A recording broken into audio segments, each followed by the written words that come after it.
সাহেবের পূর্বপুরুষগণ কখন ভারতবর্ষে আসছিল সেই সম্পর্কে নির্দিষ্ট কিছু জানা যায় নাই। তবে অনুমান করা যায় এই বংশের কোনো শাখা নোয়াখালী জেলার চট্টগ্রামের দিক থেকে এসে বসতি স্থাপন করে।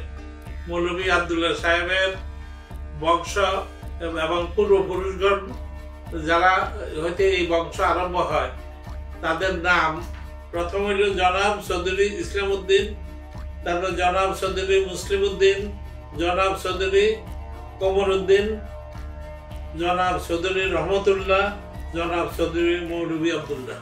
মৌলভী আবদুল্লাহ সাহেব এবং তার পরিবারজন রায়পুরে অবস্থান করছিল।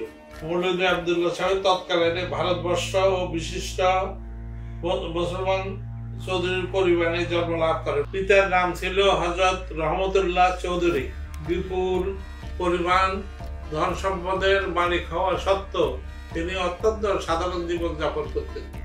ওনার জমিদারির স্টেট ছিল রায়পুর হইতে দক্ষিণ দালাল বাজার ও লক্ষ্মীপুর পর্যন্ত। অত্যন্ত সাধারণভাবে জীবন যাপন করায় তার জমিদারি দিকে উনি লক্ষ্য রাখতে পারেন নাই।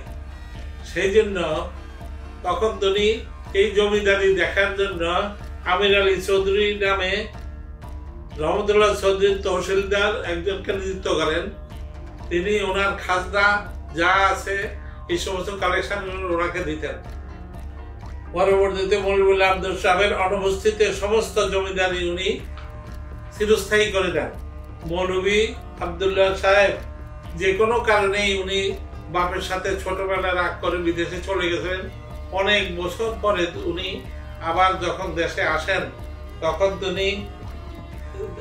উনি তার জমিদারির এই অবস্থা দেখে তিনি তার সেই আত্মীয়র সাথে কোনো রকম মামলা বা কিছু না করে উনি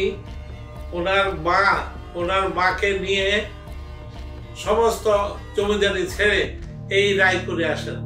রায়পুরে আসা খড়কুটা দিয়ে একটা ঘর উনি তৈরি করেন, সেখানে বসবাস আরম্ভ করেন এবং সেই জায়গায় এখন বলা হয় যে জিনের মসজিদের জায়গা বলা হয় সেই রায়পুরা ওই জায়গাতে।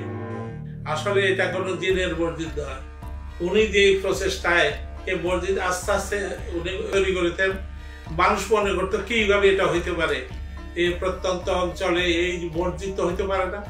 তারপরে মানুষকে যখন মানুষ মনে করলো জিনেই করে দিছে বোধ হয়, যখন মানুষ তাকে জিজ্ঞাসা করলো তখন বললো আমার দিনের মসজিদ তো আমি করি নাই, তোমরা দিন দিন যে সমস্ত দান সমস্ত কিছু দিছে ওইগুলি সমস্ত এই মসজিদে আমি লাগিয়েছি, আমার দিন হইলে তোমরা, আমার দিন তো অন্য কেউ না, তোমরাই আমার দিন।